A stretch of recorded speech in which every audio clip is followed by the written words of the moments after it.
Eles achavam que eu não tinha nada, que eu era só mais uma velha esquecida, morando sozinha naquele sítio caindo aos pedaços, com as mãos cheias de calos e a roupa sempre cheirando a fumaça de fogão a lenha. Pois bem, deixei acreditarem. E quando a cidade inteira se juntou para decidir o que fariam com a pobre da Dona Margarida, eu ri por dentro, porque se eles soubessem o que dormia embaixo do meu pé de jabuticaba, teriam me chamado de senhora. Você já guardou um segredo tão pesado que ele parecia pulsar junto com o seu coração? Pois o meu batia com o som das moedas que juntei em silêncio durante 40 anos. Olá, e seja muito bem-vindo. A história que você está prestes a ouvir é sobre segredos enterrados tão fundo quanto as raízes de uma árvore antiga. É sobre o poder que floresce no silêncio e a fortuna que não se pode contar apenas com moedas. Antes de desvendarmos o segredo que Margarida guardou por 40 anos sob o pé de jabuticaba, que tal guardar um lugar especial para as nossas histórias? É rápido, é de graça e garante que você não perca nenhuma das jornadas que compartilhamos. Basta clicar no botão de inscrição. Agora, feche os olhos e venha comigo para o salão abafado da Prefeitura de Uberaba, onde o destino de uma mulher está prestes a ser decidido por todos, menos por ela. O ar no salão da Prefeitura de Uberaba era denso, pesado com o calor de um fim de tarde de novembro, e a presunção dos homens que se consideravam donos da cidade. O zumbido dos ventiladores de teto mal conseguia mover a fumaça invisível da tensão. Sentada na primeira fila, numa cadeira de madeira que parecia grande demais para seu corpo miúdo, estava Margarida Santos. Aos 78 anos, ela era um estudo em tons de cinza, o cabelo preso num coque frouxo, o vestido de chita desbotado, a pele enrugada pelo sol do cerrado e pelas décadas de uma vida que todos ali julgavam conhecer. No palco improvisado, o prefeito Valdemar Rocha, um homem corpulento cujo suor manchava o colarinho da camisa, gesticulava com a grandiloquência de um imperador de província. Ao seu lado, com a expressão de um santo injustiçado, estava Ramiro Bastos, o gerente do Banco Prosperidade, cujo nome agora soava como uma piada cruel. O banco havia quebrado, levando consigo as economias, os sonhos e o orgulho de meia cidade. Meus amigos, meus conterrâneos, bradava o prefeito, a voz ressoando artificialmente pelo microfone. Vivemos tempos difíceis. A crise nos pegou de surpresa, mas não nos derrotará. Precisamos de soluções. Soluções para o progresso, para a retomada de nossa querida Uberaba. A plateia, composta por comerciantes de rostos preocupados, fazendeiros de mãos calejadas e suas esposas com olhares ansiosos, murmurava em concordância. Eles queriam um culpado, mas mais do que isso, queriam um salvador. E é por isso, continuou Valdemar, baixando o tom para um sussurro conspiratório, que precisamos discutir o futuro de propriedades que hoje não cumprem seu potencial. Propriedades que poderiam servir à comunidade, gerar empregos, trazer novos investimentos. Todos os olhares, como se ensaiados, viraram-se para Margarida. Ela não se encolheu. Manteve a postura ereta, as mãos nodosas pousadas calmamente sobre o colo.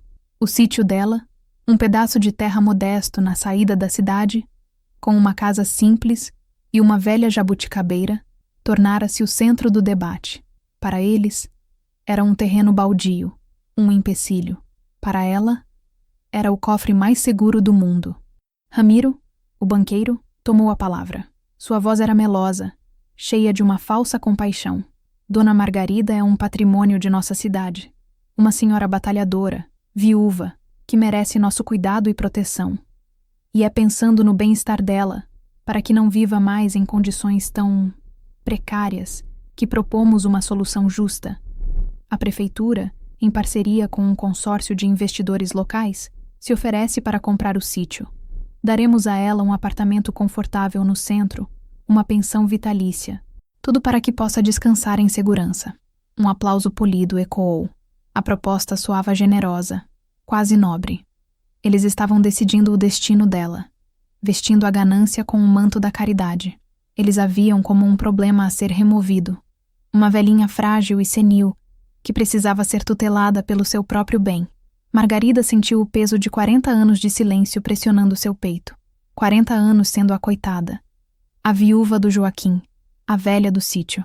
40 anos juntando cada centavo, cada retalho, cada palavra de desprezo que eles lhe atiravam.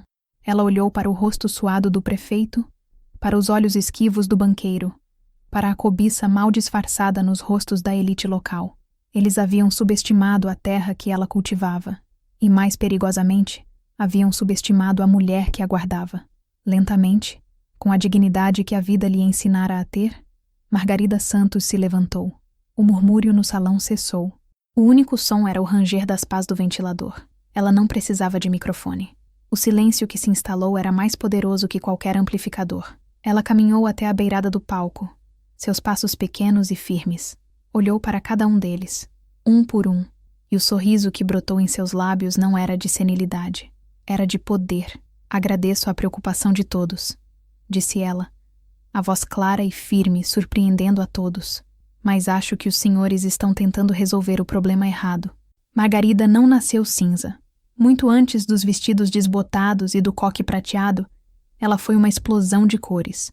Nascida em 1946, na zona rural de Uberaba, ela era a filha mais nova de um casal de meeiros. Sua infância não foi de fartura, mas de abundância de outras coisas. O cheiro de terra molhada depois da chuva, o sabor doce do melado escorrendo do pão de milho, o azul infinito do céu de Minas. Seu pai, um homem de poucas palavras e mãos enormes, ensinou-a a ler os ciclos da natureza. Sua mãe, uma mulher de riso fácil e coração inventivo, ensinou-a a ver valor no que era descartado. Nada se perde, minha filha. Tudo se transforma, dizia ela, enquanto transformava sacos de farinha em vestidos e retalhos coloridos em colchas que aqueciam as noites frias. Margarida herdou essa filosofia. Era a menina que juntava pedrinhas lisas no leito do córrego, sementes diferentes, penas de pássaros que caíam no quintal. Ela não acumulava por acumular. Ela via potencial. Uma semente era uma árvore futura. Um retalho era parte de um desenho maior. Essa era sua natureza. Encontrar e guardar o valor oculto. Na escola, era quieta e observadora. Enquanto as outras meninas sonhavam com festas e namorados, Margarida sonhava com números. Adorava matemática. Havia uma certeza, uma lógica no mundo dos números que a acalmava. 1 mais 1 sempre seriam 2. Uma conta bem feita sempre traria o resultado correto. Era um universo previsível e justo, muito diferente do mundo dos homens. Sua beleza era serena. Tinha olhos castanhos, grandes e expressivos, que pareciam absorver tudo ao redor. Seus cabelos, longos e negros, eram quase sempre trançados. Ela não tinha a exuberância das moças da cidade, mas possuía uma força tranquila que atraía olhares. Um desses olhares foi o de Joaquim Santos. Ele era diferente dos rapazes da roça. Trabalhava na cidade, como ajudante no maior armazém da região. Usava sapatos engraxados e camisas bem passadas. Falava com confiança, prometendo um futuro de conforto e segurança, longe da poeira e da incerteza da lavoura. Para os pais de Margarida, ele era um bom partido, um portal para uma vida melhor para a filha. Margarida, com seus 18 anos, viu nele a promessa de um mundo diferente. Um mundo onde talvez seu amor pelos números e sua habilidade de ver potencial pudessem florescer. Ela se apaixonou não pelo homem que ele era, mas pela promessa que ele representava.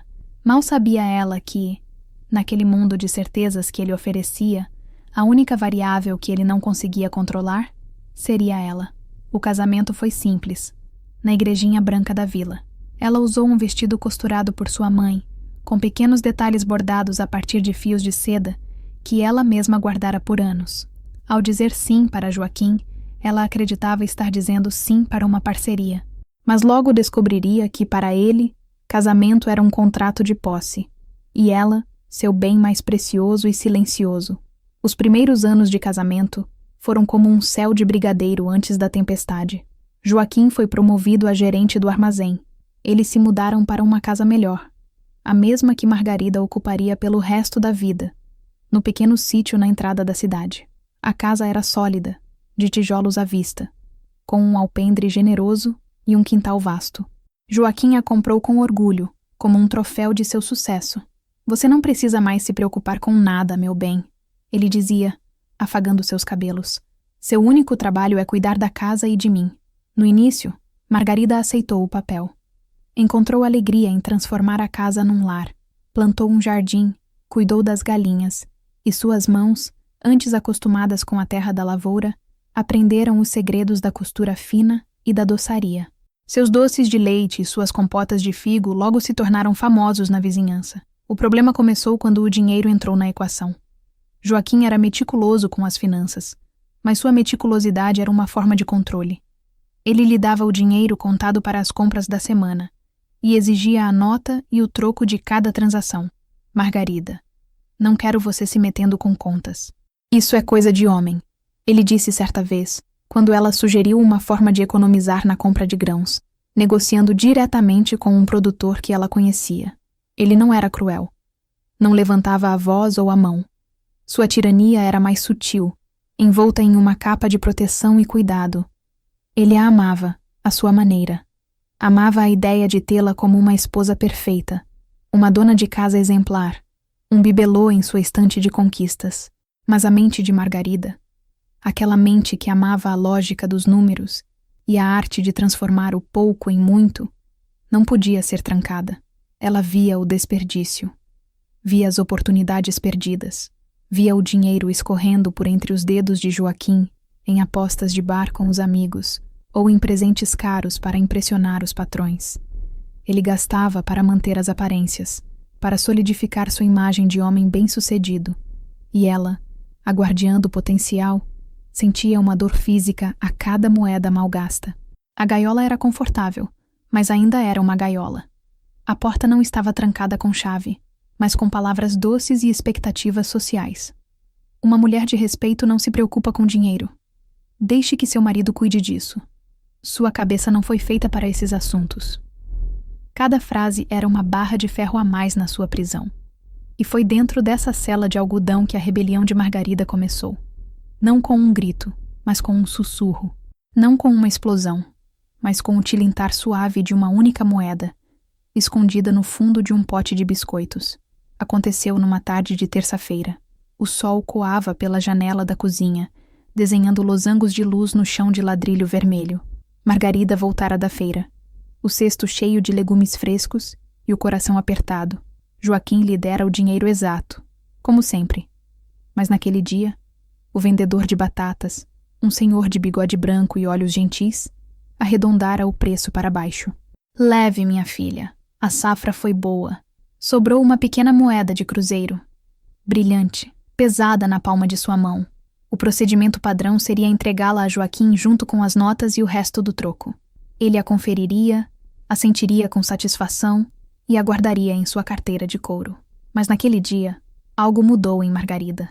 Ela olhou para a moeda. Era tão pouco. Insignificante para Joaquim, mas para ela, representava algo. Era o resultado de uma gentileza.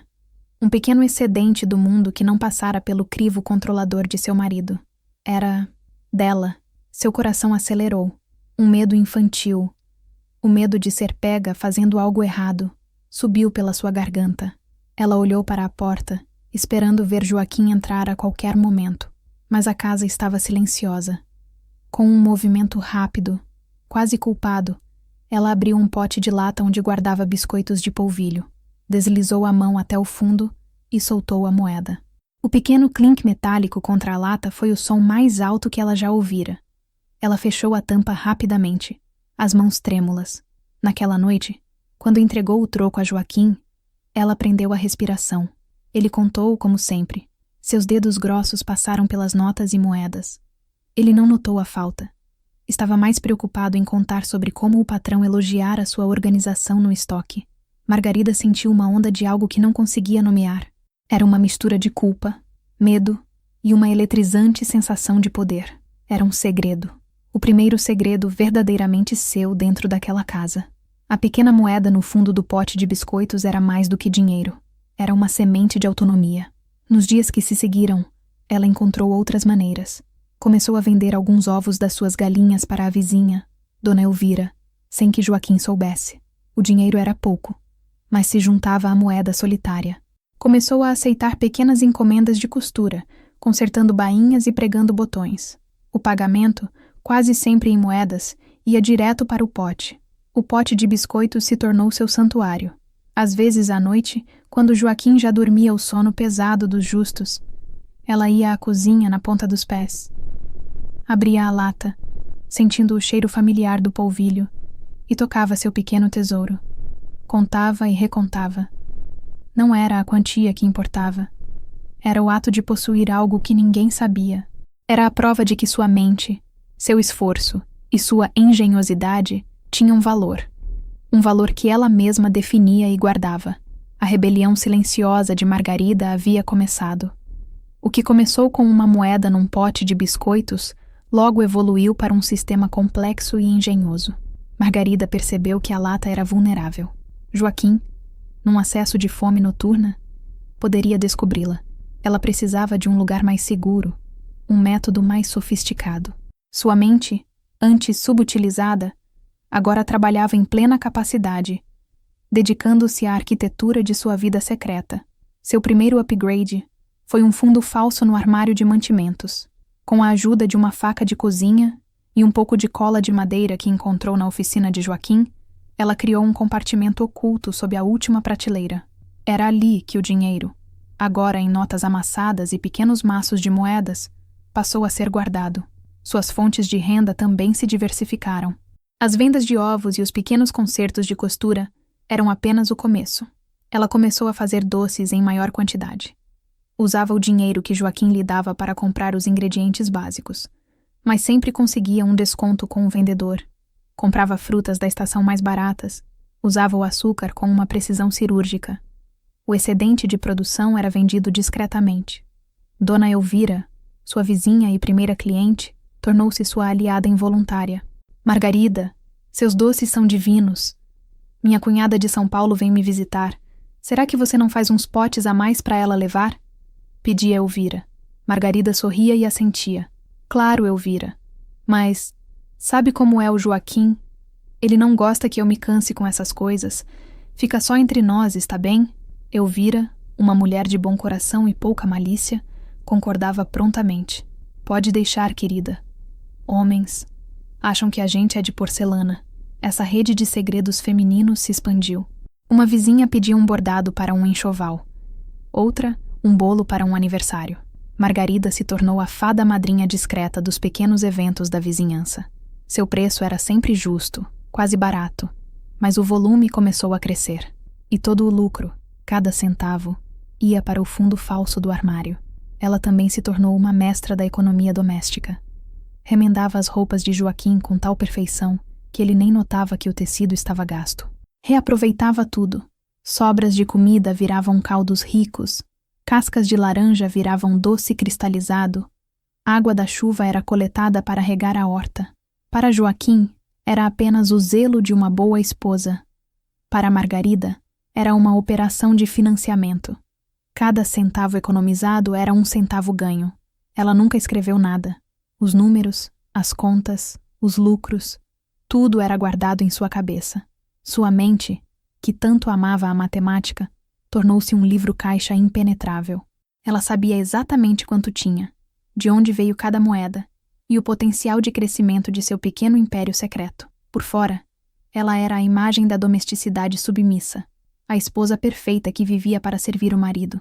Mas por dentro, Margarida era uma estrategista, uma investidora, a CEO de sua própria liberdade financeira, e seu negócio estava apenas começando a prosperar. A chegada dos filhos, Mateus e Lucas, trouxe uma nova dimensão à vida de Margarida. O amor que sentiu por eles era avassalador, uma força da natureza que reorganizou seu mundo. Mas também trouxe um novo e complexo dilema. Seu segredo, antes uma rebelião pessoal, agora tinha um propósito maior: o futuro de seus meninos. Joaquim era um pai orgulhoso, mas distante. Provedor, sim, mas pouco afetuoso. Ele via os filhos como extensões de seu próprio sucesso, futuros homens que deveriam seguir seus passos.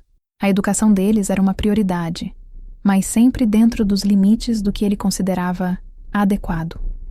Margarida, no entanto, sonhava mais alto. Ela queria que seus filhos tivessem escolhas, a liberdade que ela nunca teve. Queria que Mateus, com seu talento para o desenho, pudesse estudar arquitetura. Queria que Lucas, com sua curiosidade insaciável, pudesse ir para uma boa universidade na capital. Sonhos caros, impossíveis de serem financiados pelo salário de gerente de armazém de Joaquim. Isso intensificou sua operação secreta. Cada doce vendido, cada metro de bainha costurada, agora era investido no fundo da faculdade dos meninos. A fortuna no fundo do armário crescia, silenciosa e firmemente. Mas isso gerava um conflito interno doloroso. Para manter a farsa, ela precisava manter a aparência de escassez. Quando os meninos pediam um brinquedo da moda ou um tênis de marca que os amigos tinham, ela precisava dizer não. Seu pai trabalha muito, meus filhos. Não podemos gastar com bobagens.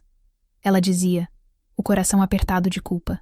Eles cresceram vendo a mãe como a personificação da frugalidade, e o pai como o provedor que, apesar de seus esforços, não conseguia dar a eles tudo o que desejavam. Eles viam a casa simples, as roupas remendadas, a falta de luxos, e associavam tudo isso à limitação. Não entendiam que a recusa da mãe não era por falta de dinheiro, mas para proteger um tesouro que lhes pertenceria no futuro. Quando chegaram à adolescência, a distância se acentuou. Eles viam o sítio não como um lar, mas como um símbolo do atraso, da vida pequena da qual queriam escapar. A cidade grande, com suas luzes e promessas, era o objetivo. Mãe, eu não quero acabar como o pai, trabalhando a vida inteira no mesmo lugar para não ter nada, disse Mateus uma vez, numa explosão de frustração adolescente. Cada palavra era uma facada no coração de Margarida. Ela queria gritar, dizer a eles que não ter nada era uma ilusão, que debaixo daquele mesmo teto havia o suficiente para comprar a liberdade deles 10 vezes. Mas ela se calou. O segredo era um fardo pesado, e o silêncio, seu maior sacrifício. Ela os viu partir. Primeiro Mateus, para estudar em Belo Horizonte, com a ajuda de uma bolsa parcial e o dinheiro que Joaquim, a contragosto, liberou. Depois Lucas, que foi para São Paulo tentar a vida. Margarida completou o custo dos estudos e do aluguel deles com seu dinheiro secreto, enviando quantias através de Dona Elvira, dizendo que era um empréstimo de uma prima distante. Os meninos nunca questionaram. Estavam ocupados demais construindo suas próprias vidas, longe da pobreza percebida de sua infância. A casa ficou vazia. O silêncio, antes seu cúmplice, agora era pesado e solitário. Mas a fortuna continuava a crescer. Agora não mais por um objetivo específico, mas por hábito, por instinto. Era parte de quem ela era. A guardiã do jardim secreto, cujos frutos mais preciosos já haviam partido. O fundo falso do armário já não era suficiente. O volume de notas, cuidadosamente amarradas em maços, e as moedas, agora guardadas em sacos de tecido, ameaçava a integridade da prateleira e do segredo. Margarida precisava de um novo cofre, um lugar absolutamente impenetrável, um lugar que fosse dela por direito e natureza. Seus olhos se voltaram para o quintal e para a velha jabuticabeira no centro dele. A árvore fora plantada por seu sogro décadas antes. Era uma matriarca, de tronco grosso e casca manchada, que a cada safra se cobria de frutos negros e doces. Joaquim mal a notava, exceto para reclamar das folhas que sujavam o chão. Mas para Margarida, a árvore era uma confidente. Sob sua sombra, ela costurava. Em seus galhos, os meninos se balançavam quando crianças. Suas raízes, profundas e fortes, eram como as suas próprias, fincadas naquela terra. A ideia surgiu numa noite de insônia. Um cofre de metal, enterrado sob as raízes da jabuticabeira. O lugar perfeito. Ninguém jamais pensaria em cavar ali. A árvore seria a guardiã. A parte mais difícil foi adquirir o cofre. Ela não podia simplesmente entrar numa loja e comprar um. Seria o assunto da cidade por semanas. A solução veio na forma de um caixeiro viajante que vendia ferramentas e quinquilharias de porta em porta. Numa de suas visitas, Margarida, com a desculpa de procurar uma panela de ferro mais resistente, perguntou casualmente sobre caixas de metal para guardar documentos importantes. O homem, interessado na venda, mencionou que tinha um pequeno cofre usado, de um comerciante que falira. Foi uma negociação tensa, feita no portão, enquanto Margarida olhava nervosamente para a estrada, com medo da chegada de Joaquim. Ela pagou em dinheiro, com as notas miúdas que acumulara, dizendo que eram economias de uma vida inteira para uma emergência. O vendedor, feliz com o negócio, Entregou o objeto pesado e enferrujado na semana seguinte, enrolado em sacos de estopa. O cofre ficou escondido no galinheiro por dias, coberto de feno, até que Margarida encontrasse a oportunidade perfeita. Joaquim viajaria para uma cidade vizinha para uma convenção de gerentes de armazém. Ficaria fora por 2 dias. Era a sua janela. Na noite em que ele partiu, sob a luz de um lampião e da lua minguante, Margarida começou a cavar. O trabalho era exaustivo. A terra era dura, compactada pelos anos. Suas mãos, acostumadas com agulhas e panelas, logo ficaram cheias de bolhas. O suor escorria por seu rosto, misturando-se com a terra. A cada pá de terra removida, ela sentia uma mistura de medo e determinação. O buraco precisava ser fundo. Ela cavou por horas, até que seus músculos gritassem em protesto. Então, com um esforço hercúleo, arrastou o cofre do galinheiro até o buraco. O som do metal batendo no fundo da cova foi surdo e definitivo. Ela transferiu todo o seu tesouro do armário para o cofre.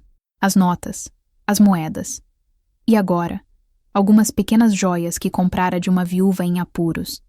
Um investimento que sua intuição lhe disse para fazer. Fechou a porta pesada, girou o segredo cuja combinação só existia em sua mente e começou o trabalho de cobrir o buraco. Quando terminou, o dia já estava raiando. Ela espalhou folhas secas sobre a terra remexida, tentando apagar os vestígios de sua noite de trabalho. Estava exausta, dolorida, mas em paz. Seu segredo estava seguro, guardado pelo coração da terra e pela sombra da jabuticabeira. A partir daquele dia, a árvore não era mais apenas uma árvore. Era a torre de seu castelo, a guardiã de sua verdadeira vida. Os anos que se seguiram à partida dos filhos foram marcados pelo lento declínio de Joaquim. O homem robusto e confiante que se achava dono do mundo começou a ser traído pelo próprio corpo.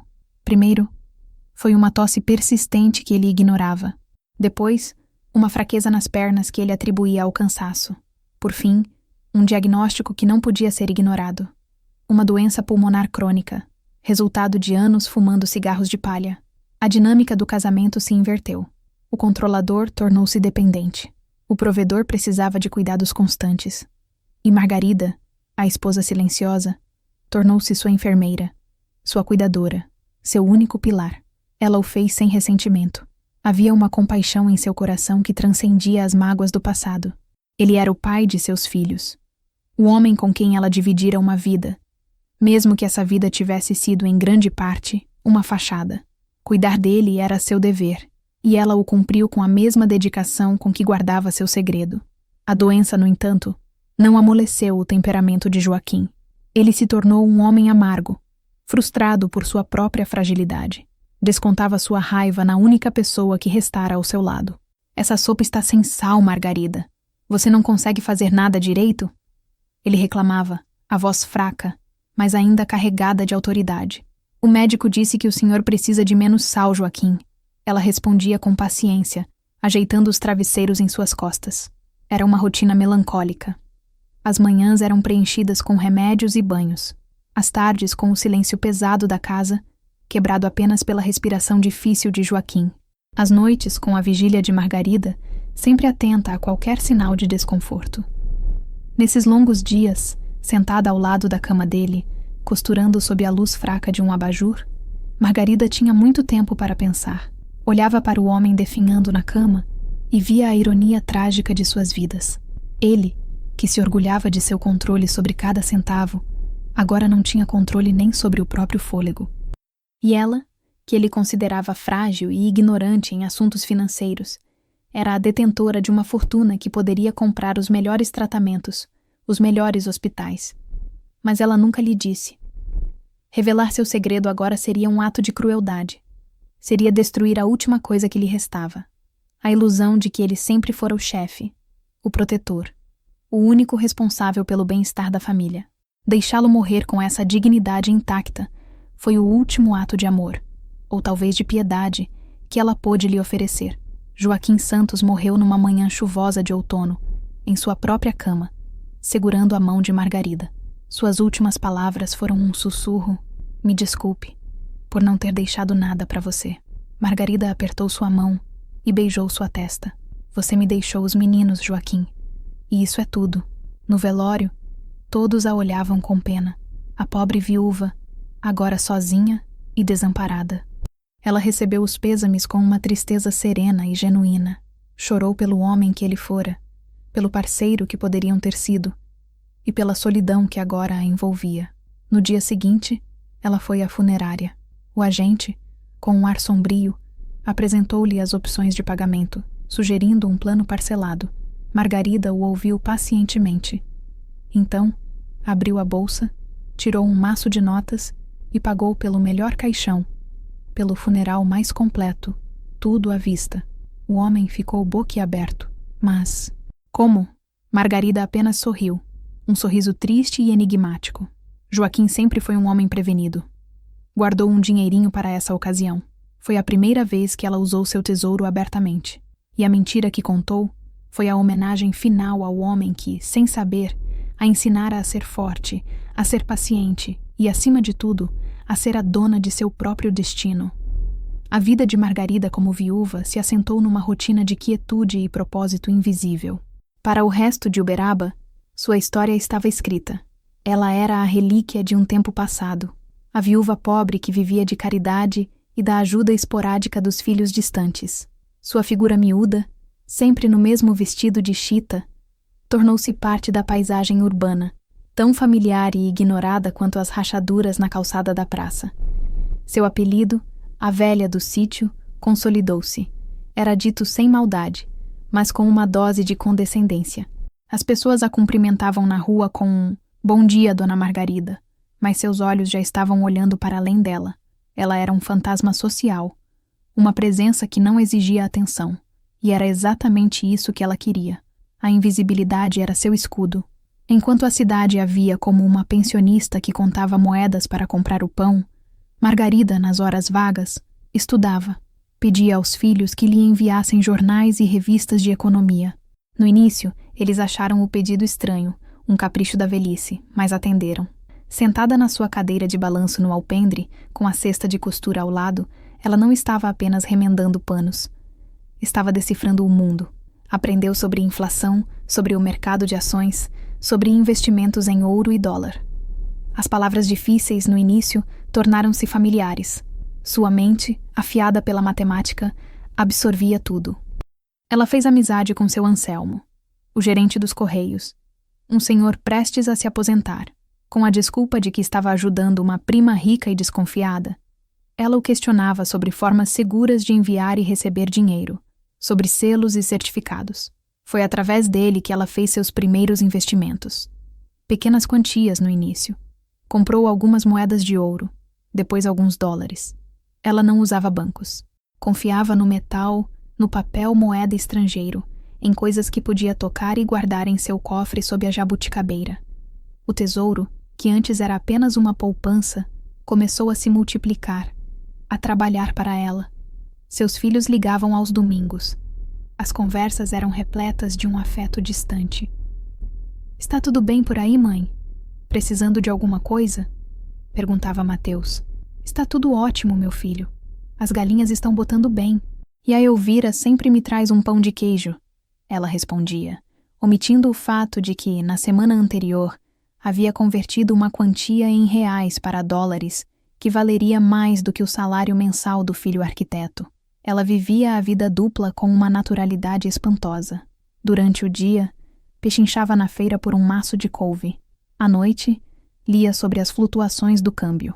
Para a vizinhança, ela era a mulher que vendia potes de doce de leite para completar a aposentadoria. Para si mesma, ela era uma investidora astuta, uma gestora de patrimônio que não precisava de assessores. Sua maior alegria, no entanto, continuava sendo o sítio. Ela cuidava da horta, podava as árvores, conversava com as galinhas. A terra lhe dava um senso de realidade, de pertencimento.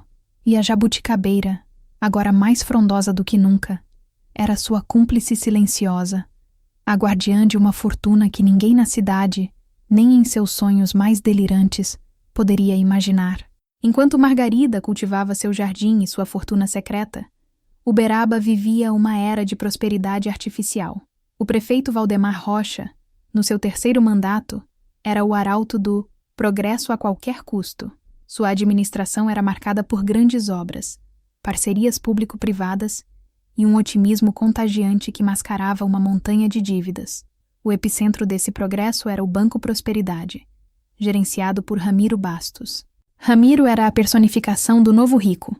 Usava ternos importados, dirigia um carro do ano e falava sobre o mercado financeiro com uma autoridade que impressionava os fazendeiros e comerciantes locais. Ele oferecia empréstimos com juros amigáveis e prometia retornos de investimento que pareciam bons demais para ser verdade. E eram. A elite da cidade embarcou nessa onda. O coronel Afonso, um latifundiário cuja família mandava na região há gerações, hipotecou parte de suas terras para investir em um novo empreendimento imobiliário sugerido por Ramiro. Comerciantes pegaram empréstimos para reformar suas lojas. Todos queriam uma fatia do bolo do progresso. Era um castelo de cartas brilhante, construído sobre a areia movediça da especulação. Margarida observava tudo de longe. No mercado, na fila da padaria, ela ouvia as conversas. As pessoas falavam de dinheiro com uma avidez que a assustava. Falavam de lucros fáceis, de atalhos para a riqueza. Ela, que levara 40 anos para construir sua segurança, via com desconfiança aquela euforia. Seus estudos sobre economia lhe davam uma perspectiva que os outros não tinham. Ela via as taxas de juros subindo no noticiário nacional, lia sobre a instabilidade da moeda, entendia os riscos daquela bolha. Era como olhar para uma lavoura bonita por cima, mas saber que as raízes estavam fracas, prontas para tombar na primeira ventania. Ela se encontrava ocasionalmente com essas figuras de poder. Na missa de domingo ou no armazém, eles a tratavam com a mesma polidez condescendente de sempre. Como vai, dona Margarida? Precisando de algo é só falar. A prefeitura está aqui para ajudar os nossos, dizia o prefeito Valdemar, dando-lhe um tapinha no ombro, antes de entrar em seu carro com o motorista.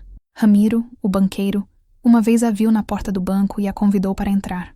A senhora deveria abrir uma poupança conosco, dona Margarida. Mesmo que seja pouquinho, seu dinheiro pode render. Pense no futuro. Margarida sorriu docemente. Agradeço, seu Ramiro, mas meu colchão é o banco mais seguro que conheço. Ele riu, achando graça na ignorância da velhinha. Ela não os invejava. Pelo contrário, sentia uma espécie de pena. Eles estavam tão deslumbrados com o brilho de seu castelo de areia que não viam a maré subindo. E Margarida, a mulher do sítio, a observadora silenciosa, sabia que as marés da economia, assim como as da natureza, eram implacáveis. A calmaria que precedia a tempestade estava chegando ao fim. A primeira ventania veio na forma de uma estiagem. Não uma seca severa, mas o suficiente para quebrar a safra de soja e milho, os motores da economia local. O otimismo de Uberaba, tão verdejante quanto os campos em tempos de chuva, começou a amarelar nas bordas. Margarida sentiu a mudança primeiro nas coisas pequenas. O preço do fubá no armazém subiu. Os feirantes, antes barulhentos e cheios de piadas, agora tinham os rostos mais fechados, as vozes mais baixas. As conversas não eram mais sobre lucros e investimentos, mas sobre dívidas e prazos. Dona Elvira, sua vizinha, foi uma das primeiras a verbalizar o medo que começava a se espalhar. Margarida, você não vai acreditar. O seu antenor, dono da sapataria, teve que demitir 2 funcionários. Disse que o movimento caiu pela metade. Ninguém mais compra fiado e ninguém tem dinheiro para pagar à vista. Logo, os sinais se tornaram maiores, mais difíceis de ignorar. A grande obra da nova avenida, orgulho do prefeito Valdemar, parou. Os tratores e operários desapareceram da noite para o dia, deixando um rastro de terra remexida e canos expostos. A desculpa oficial era um replanejamento orçamentário. A verdade que corria à boca pequena era que a construtora não recebia havia meses. No Banco Prosperidade, a atmosfera também mudou. A cordialidade de Ramiro Bastos deu lugar a uma impaciência nervosa. As pessoas que antes entravam para pedir empréstimos, agora iam para tentar renegociar dívidas. As portas que se abriam com sorrisos agora se fechavam com desculpas. Margarida continuava sua rotina, mas seus ouvidos estavam mais atentos do que nunca. Ela era uma sismógrafa humana, registrando os tremores que antecediam o terremoto. Ela via o coronel Afonso vendendo parte de seu gado às pressas, com um preço bem abaixo do mercado. Viu a esposa do prefeito, antes sempre adornada com joias, vendendo algumas peças discretamente para uma ourives da cidade vizinha.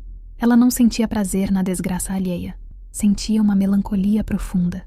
Via a fragilidade de tudo aquilo que eles consideravam sólido. A riqueza deles, baseada em aparências e dívidas, era uma casa construída sobre um alicerce podre. A sua, construída em silêncio, moeda por moeda, estava fincada na terra, segura sob as raízes da jabuticabeira. Numa tarde, enquanto regava suas roseiras, ela viu Ramiro, o banqueiro, passando de carro em frente ao seu sítio. Ele dirigia devagar, olhando para a propriedade dela com uma expressão que ela não conseguiu decifrar. Era uma mistura de desprezo e algo mais, um cálculo, uma avaliação. Naquele momento, um arrepio percorreu sua espinha. Ela entendeu que a tempestade que se aproximava não passaria ao largo. De alguma forma, os ventos da ruína que sopravam sobre Uberaba estavam começando a se dirigir para o seu pequeno e tranquilo refúgio. O terremoto estava prestes a acontecer, e seu epicentro seria muito mais perto de casa do que ela imaginava. A notícia caiu como uma bomba numa manhã de segunda-feira. O Banco Prosperidade não abriu suas portas. Um pequeno aviso, escrito à mão e pregado no vidro, informava sobre problemas operacionais insuperáveis. A frase era um eufemismo polido para a palavra que logo estaria em todas as bocas: falência.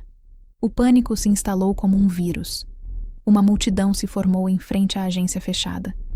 Eram comerciantes, fazendeiros, aposentados, pessoas que haviam confiado suas economias de uma vida inteira a Ramiro Bastos e à promessa de prosperidade. Os gritos de raiva se misturavam aos soluços de desespero. A verdade, que veio à tona em fragmentos ao longo do dia, era devastadora. O banco operava um esquema de pirâmide. Os altos retornos eram pagos com o dinheiro de novos investidores. Os empréstimos generosos haviam sido concedidos sem garantias suficientes. Com a crise no agronegócio e a inadimplência em cascata, o castelo de areia finalmente desmoronou, soterrando a todos. Ramiro Bastos desapareceu. Alguns diziam que fugiu para o Paraguai, outros que estava escondido na fazenda de um parente. O fato é que ele evaporou, levando consigo o dinheiro e a esperança da cidade. O prefeito Valdemar tentou acalmar os ânimos.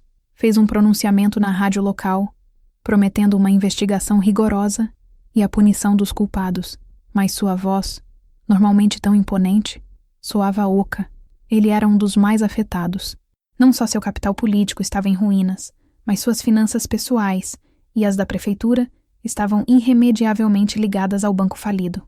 A revelação completa da premissa que governaria os próximos dias de Uberaba estava agora clara para todos. Os homens mais poderosos da cidade estavam quebrados. O coronel Afonso, que se gabava de suas terras a perder de vista, descobriu que as hipotecas que assinou o deixaram com uma dívida impagável. Os comerciantes que reformaram suas lojas agora não tinham como pagar os fornecedores. A engrenagem que movia a cidade havia travado. Margarida soube da notícia por Dona Elvira, que chegou ao seu portão pálida e com os olhos vermelhos. O marido dela, um funcionário público, tinha toda a sua aposentadoria depositada no Banco Prosperidade. Perdemos tudo, Margarida. Tudo, soluçava a vizinha, amparada nos braços da amiga. Margarida a levou para dentro, fez um chá de camomila e a ouviu por horas. Sentia a dor de Elvira como se fosse sua, mas por baixo da compaixão, uma sensação de clareza se formava em sua mente. O mundo que ela conhecia estava sendo virado de cabeça para baixo. A hierarquia de poder, tão sólida por décadas, havia se dissolvido em questão de horas. Ela não comemorou.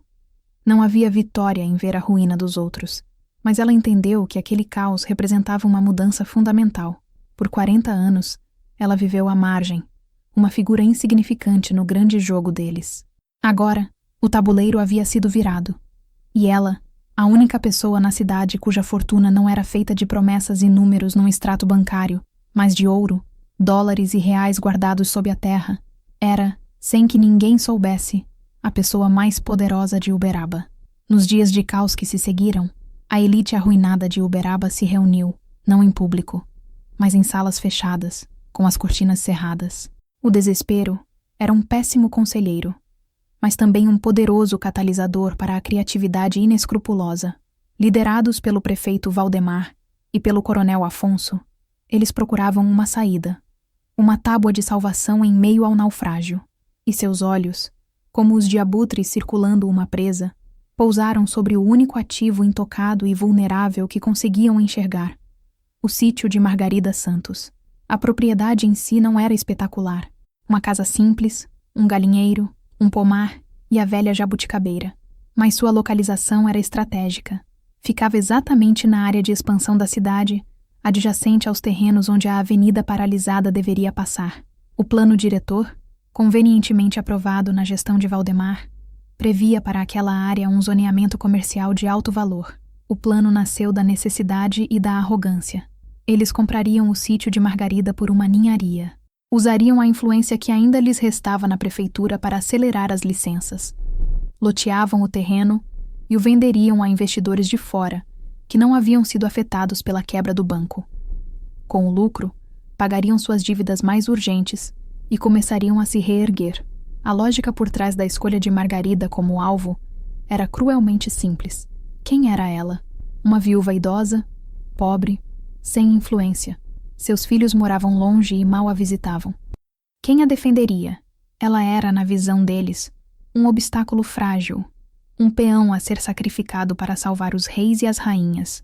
Ela nem vai saber o que a atingiu, disse o coronel Afonso numa das reuniões secretas.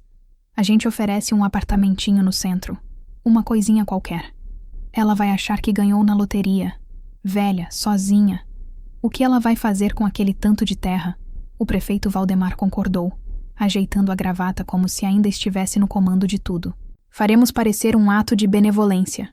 A comunidade se unindo para ajudar uma de suas idosas. É a narrativa perfeita. Ramiro pode ter sujado a imagem dos empresários, mas nós podemos sair como os salvadores. Eles se convenceram de que não estavam sendo gananciosos, mas pragmáticos. Estavam agindo pelo bem maior, que por coincidência era o bem deles mesmos. A imagem de Margarida em suas mentes era a de uma senhora frágil, um pouco senil, que vivia em condições precárias por pura teimosia ou ignorância. Eles a infantilizavam para justificar o que estavam prestes a fazer. Eles não viam a mulher que decifrava relatórios econômicos. Não viam a investidora que convertia moedas. Não viam a estrategista que construiu um império em segredo. Viam apenas a velha do sítio. E essa subestimação, a mesma que permitiu a Margarida florescer em segredo por 40 anos, seria a semente da ruína deles. O alvo que eles escolheram não era uma ovelha indefesa, mas uma loba disfarçada, que aguardava pacientemente no coração de seu território. A campanha de pressão começou de forma sutil, como uma garoa fina antes da tempestade. O primeiro a visitar Margarida foi o próprio prefeito Valdemar. Não em seu carro oficial, mas em seu veículo particular, para dar um ar de informalidade, de visita de amigo. Ele a encontrou no alpendre, remendando uma toalha de mesa. Sentou-se na outra cadeira de balanço, recusou o café que ela ofereceu e começou seu discurso ensaiado, a voz carregada de uma preocupação paternalista. Dona Margarida, tenho andado tão preocupado com a senhora, começou ele, sozinha neste sítio. Não é perigoso? A cidade está crescendo, o movimento na estrada aumentou. E essa casa tão antiga, a manutenção deve ser um fardo. Margarida apenas ouvia, os dedos ágeis continuando o trabalho com a agulha, o rosto sereno. Pensei muito, continuou ele. E nós, seus amigos, a comunidade, queremos cuidar da senhora. Já imaginou morar num apartamento no centro? Perto de tudo. Da farmácia, do mercado, do médico, com porteiro, segurança. Um lugar onde a senhora não precisaria se preocupar com nada. Eu não me preocupo com nada aqui, prefeito. Gosto da minha casa, respondeu ela, a voz suave, mas firme. Valdemar insistiu, falando dos benefícios, da modernidade, da qualidade de vida. Margarida o deixou falar, assentindo educadamente, mas sem ceder 1 milímetro. Ele foi embora frustrado. A primeira rachadura em sua certeza de que ela seria um alvo fácil. A próxima visita foi do coronel Afonso. Ele adotou uma tática diferente, a da intimidação velada, disfarçada de conselho de homem de negócios. Margarida, você sabe que essa sua terra vai ser desvalorizada, disse ele em pé, olhando para o pomar com um ar de desdém. Com a crise, ninguém vai querer comprar sítio. E os impostos vão aumentar. A prefeitura vai precisar arrecadar. Você não vai dar conta. Estou lhe oferecendo uma chance de sair por cima, de pegar um dinheirinho agora, antes que isso aqui não valha mais nada. Agradeço o conselho, coronel. Mas eu me preocupo com minhas coisas, foi a resposta dela.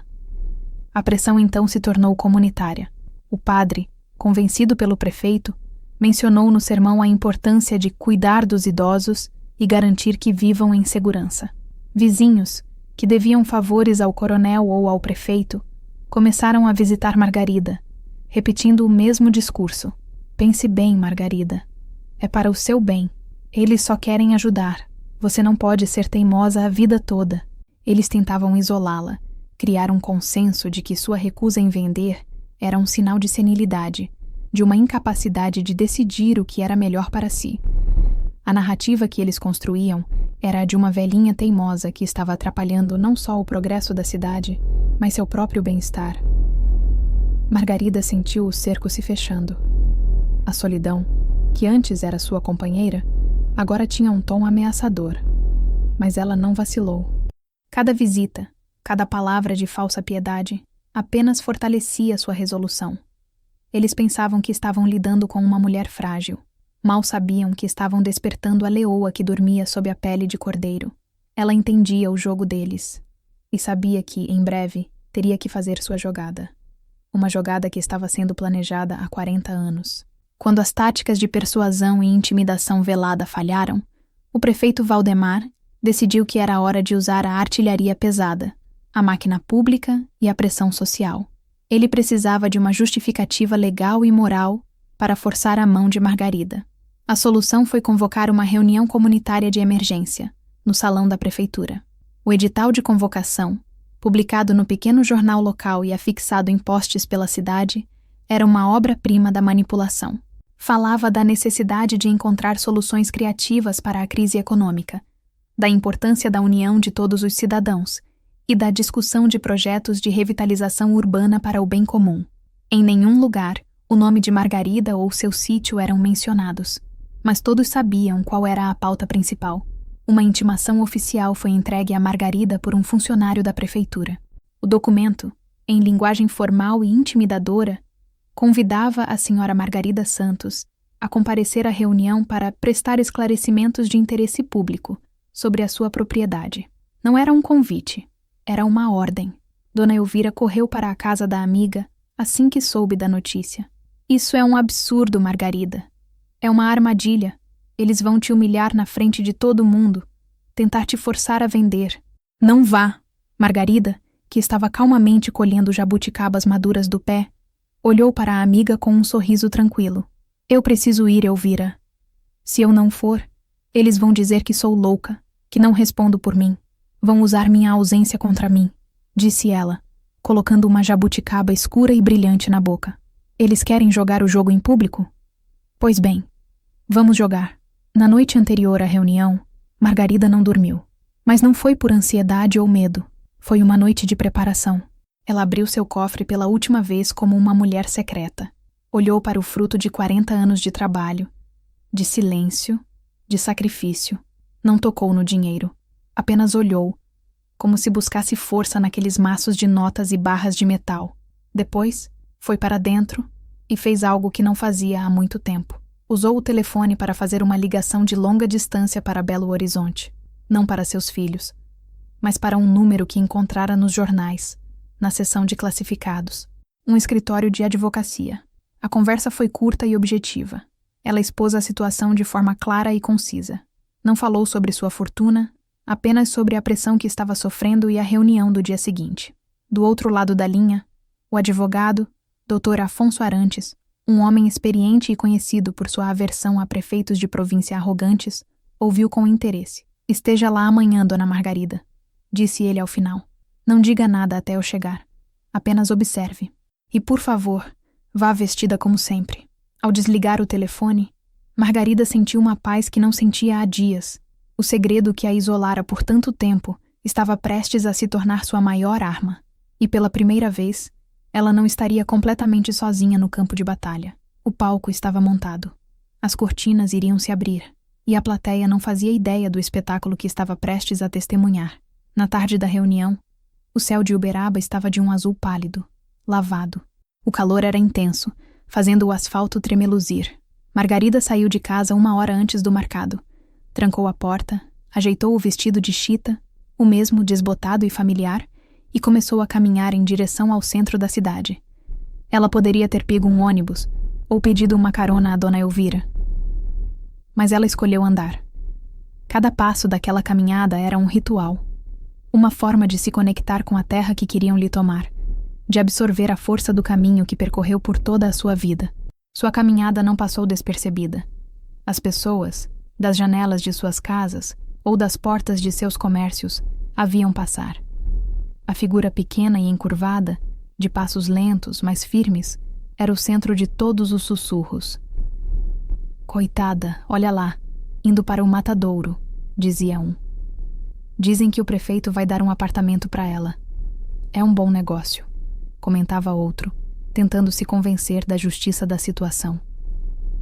Havia olhares de pena, de curiosidade, de cumplicidade e de vergonha. Uberaba inteira era espectadora e cúmplice daquele julgamento público. Margarida não olhava para os lados. Mantinha o olhar fixo à frente. Sua mente não estava nos sussurros, mas numa retrospectiva de sua vida. Cada passo na poeira do acostamento a lembrava de sua infância na roça. Cada casa pela qual passava a lembrava das encomendas de doces e costuras que a ajudaram a encher seu primeiro pote de biscoitos.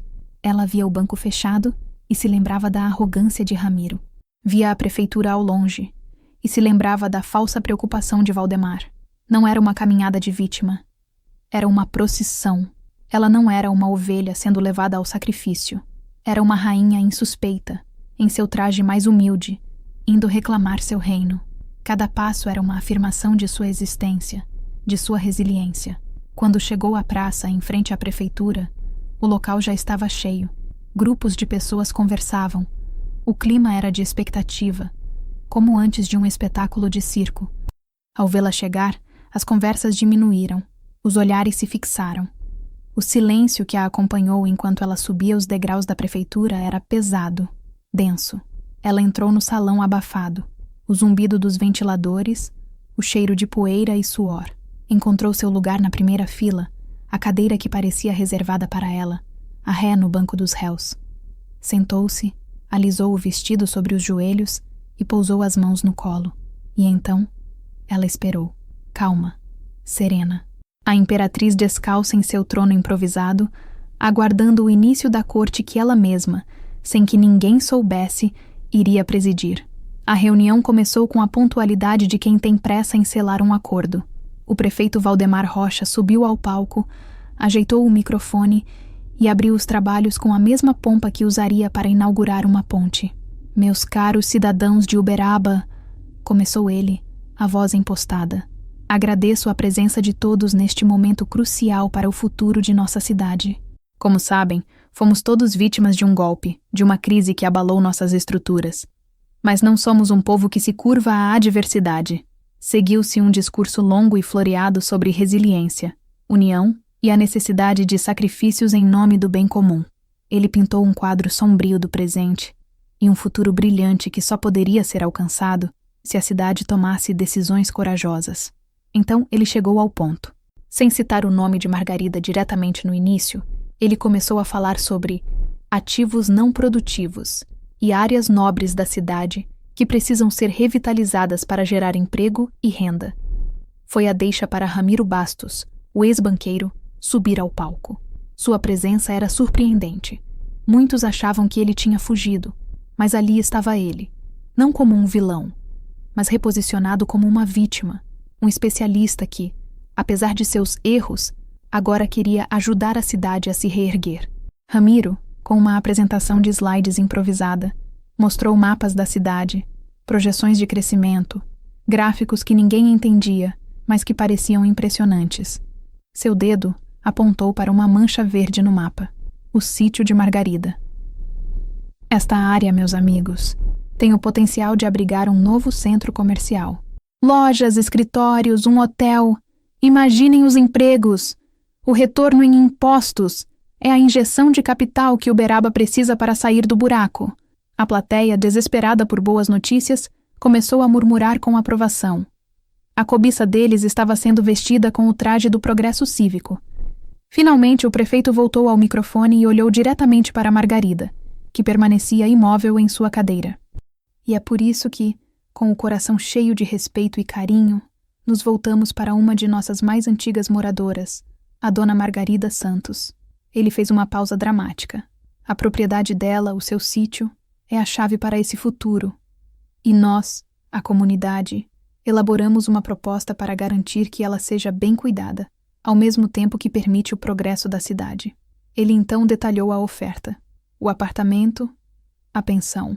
Tudo soava como um ato de generosidade inquestionável. Ele falava sobre Margarida como se ela não estivesse ali, como se fosse um objeto, um problema a ser resolvido. Tenho certeza de que Dona Margarida, com seu grande coração, entenderá que este é o melhor para todos, para ela e para a cidade que tanto ama. Ele terminou o discurso sob aplausos. O veredito parecia unânime. O palco da cobiça havia sido montado com perfeição. Todos olharam para a velhinha na primeira fila, esperando que ela se levantasse, talvez chorando de gratidão, e aceitasse a generosidade que lhe era oferecida. A pressão no salão era quase física, mas a expressão de Margarida permaneceu indecifrável. Ela ainda não havia dito uma única palavra. No silêncio que se seguiu aos aplausos, Margarida se levantou. O movimento foi lento, deliberado, atraindo todos os olhares. Ela caminhou até a frente do salão, parando a poucos metros do palco. Não precisava subi-lo. O chão que ela pisava era seu verdadeiro palco. Ela olhou para o prefeito, para o ex-banqueiro, e depois varreu o salão com o olhar, encontrando os olhos de seus vizinhos, dos comerciantes, das pessoas que a viram envelhecer. Agradeço a preocupação de todos, começou ela, e a clareza de sua voz, sem o tremor que todos esperavam, causou um frisson na plateia. Agradeço a proposta tão generosa do senhor prefeito. Havia um tom em sua voz, uma ironia fina como o fio de navalha, que fez Valdemar se mexer desconfortavelmente em sua cadeira. O senhor prefeito e o senhor Ramiro falam de progresso, de futuro, de revitalização. São palavras muito bonitas, continuou Margarida. Mas enquanto os senhores estavam ocupados construindo um futuro de dívidas e promessas vazias, eu estava construindo o meu, em silêncio, com meu próprio trabalho. Um murmúrio percorreu o salão. Aquela não era a velhinha senil que eles esperavam. Os senhores falam do meu sítio como a solução para a crise que os senhores mesmos criaram, disse ela, a voz ganhando força. A crise que fechou o banco do senhor Ramiro e quebrou a prefeitura do senhor Valdemar. Os senhores perderam tudo. O dinheiro dos seus clientes, a confiança do povo, e agora querem tomar o pouco que acham que eu tenho para cobrir o rombo que vocês abriram. O rosto do prefeito estava vermelho. O do banqueiro, pálido. Vocês me olham e veem uma velha pobre, indefesa. Vocês olham para a minha terra e veem um lote vazio. Vocês subestimaram a mim e subestimaram a minha terra. Por 40 anos. Nesse exato momento, a porta dos fundos do salão se abriu. Um homem de terno bem cortado e pasta de couro entrou e caminhou decididamente até o lado de Margarida. Era o Dr. Afonso Arantes. Ele apenas assentiu para ela, que continuou. Os senhores querem resolver a crise de Uberaba? Pois bem, eu também quero. Ela fez uma pausa, deixando a tensão atingir o auge. Então, aqui está a minha contraproposta. Ela se virou para Ramiro. Senhor Ramiro, quanto exatamente o seu banco deve aos correntistas desta cidade? Qual é o valor total da dívida? Ramiro, pego de surpresa, gaguejou um número. Algo em torno de 5 milhões de reais, talvez mais. Margarida olhou para o prefeito. E a dívida da prefeitura com a construtora e os fornecedores? Valdemar, lívido, não conseguiu responder. Então, veio o golpe de misericórdia. A frase que mudaria a história de Uberaba para sempre. Pois bem, disse Margarida, a voz ressoando com a autoridade de 40 anos de silêncio. Eu compro a dívida. Eu pago cada centavo que o Banco Prosperidade deve aos cidadãos desta cidade. Eu quito as contas da prefeitura. Um silêncio sepulcral caiu sobre o salão. Ninguém respirava. A ideia era tão absurda, tão impossível, que as pessoas não conseguiam processar. O prefeito Valdemar foi o primeiro a rir. Um riso nervoso, debochado. Dona Margarida, com todo respeito, a senhora enlouqueceu? Com que dinheiro? Com a venda dos seus doces, Margarida sorriu. Um sorriso genuíno, o primeiro daquela tarde. Ela se virou para seu advogado. Doutor Arantes, acho que o senhor pode esclarecer a situação para eles. O advogado abriu a pasta e tirou um calhamaço de documentos. Senhoras e senhores, disse ele, a voz de barítono preenchendo o salão. Minha cliente, a senhora Margarida Santos, possui um patrimônio líquido, em ativos diversificados como ouro, moeda estrangeira e títulos, avaliado, numa estimativa conservadora, em mais de 15 milhões de reais. O som coletivo de queixos caindo foi quase audível. O riso do prefeito morreu em sua garganta. A proposta dela é séria, continuou o advogado.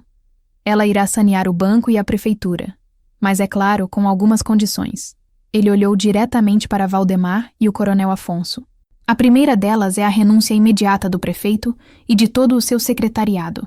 A segunda é a criação de um conselho comunitário, eleito pelo povo, para administrar os fundos e a reestruturação da cidade. Minha cliente presidirá esse conselho de forma temporária.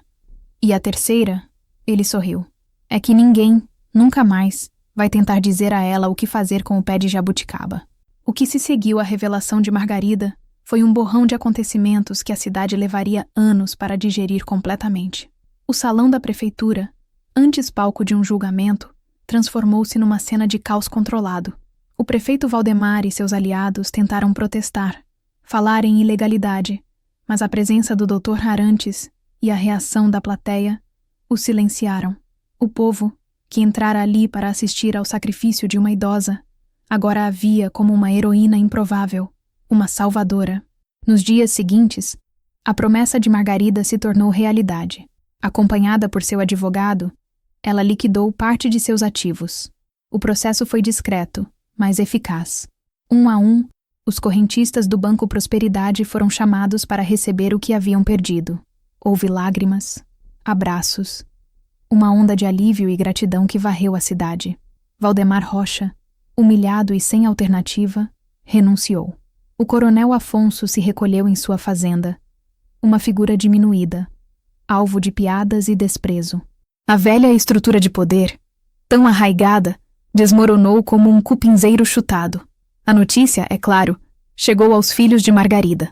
Mateus e Lucas vieram de Belo Horizonte e São Paulo, descrentes, confusos. Encontraram a mãe na mesma casa simples, no mesmo alpendre, mas agora ela não estava sozinha. Havia sempre alguém no portão, trazendo um bolo, uma flor, ou apenas querendo agradecer. A conversa entre eles foi longa e difícil. Mãe, por que a senhora nunca nos contou? Perguntou Lucas, a voz misturando admiração e uma ponta de ressentimento. Nós vivemos achando que não tínhamos nada. Margarida olhou para os filhos, homens feitos, e viu neles os meninos que um dia pediram um tênis novo. Eu dei a vocês a melhor coisa que o dinheiro pode comprar, a liberdade de não depender dele, disse ela com ternura. Eu queria que vocês construíssem suas próprias vidas pelo seu valor, pelo seu trabalho, não pela facilidade de uma herança. Queria que aprendessem a ser fortes sem a rede de segurança da fortuna. E vocês conseguiram. Tenho muito orgulho dos homens que se tornaram. Eles entenderam. A mágoa deu lugar a um profundo respeito. Viram a mãe não mais como a velhinha frágil que precisava de ajuda, mas como a arquiteta de um plano extraordinário, uma mulher de uma força e visão que eles mal podiam compreender. Margarida não se mudou. Não comprou um carro de luxo nem roupas de grife. Continuou em seu sítio com suas galinhas e sua horta. A única mudança visível foi a instalação de uma linha telefônica e de internet, para que pudesse se comunicar melhor e continuar seus estudos do mercado. O Conselho Comunitário foi formado. Com a orientação de Margarida e a assessoria jurídica do Dr. Arantes, a cidade começou a se reerguer, mas desta vez, sobre fundações diferentes. Em vez de grandes projetos faraônicos, o dinheiro foi investido numa cooperativa de pequenos produtores, na reforma da escola pública, na criação de um fundo de microcrédito para os comerciantes locais. O poder em Uberaba não era mais exercido de cima para baixo, mas de forma horizontal.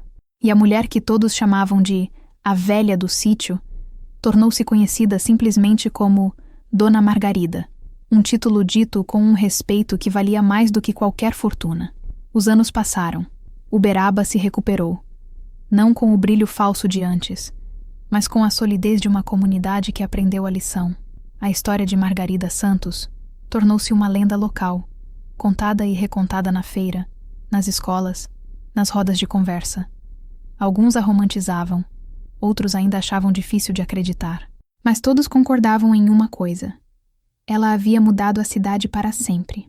Margarida, agora com seus 80 e poucos anos, continuava sua vida simples. Seus filhos e netos a visitavam com frequência. Não por obrigação, mas por um desejo genuíno de estar perto dela, de ouvir suas histórias, de aprender com sua sabedoria silenciosa.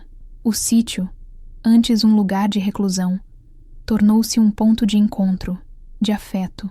Numa tarde quente, sentada sob a sombra generosa da jabuticabeira, Margarida observava seu neto mais novo, um menino de 7 anos, tentando subir no tronco grosso da árvore.